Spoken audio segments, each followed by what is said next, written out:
Guys, excuse me, let him stand. Get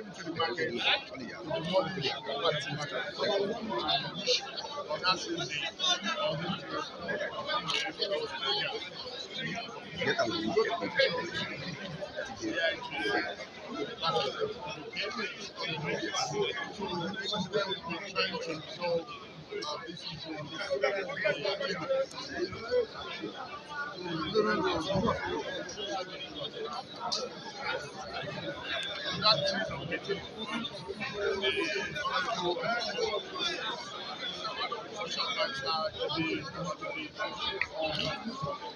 This issue of claiming back the market.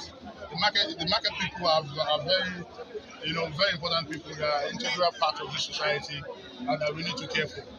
They've lost their livelihood. They've lost goods worth of over 10 billion naira. And this is a very, very sad one for us.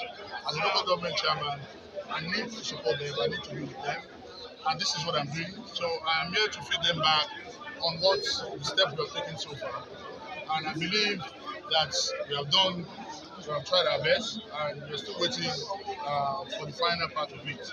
And also to address what one of our representatives, Honorable Kafilat Ogbara, she came here to come and pass false information to the market that the local government was responsible for the demolition, which is false, which is malicious, and which she's trying, to incite the market against the government.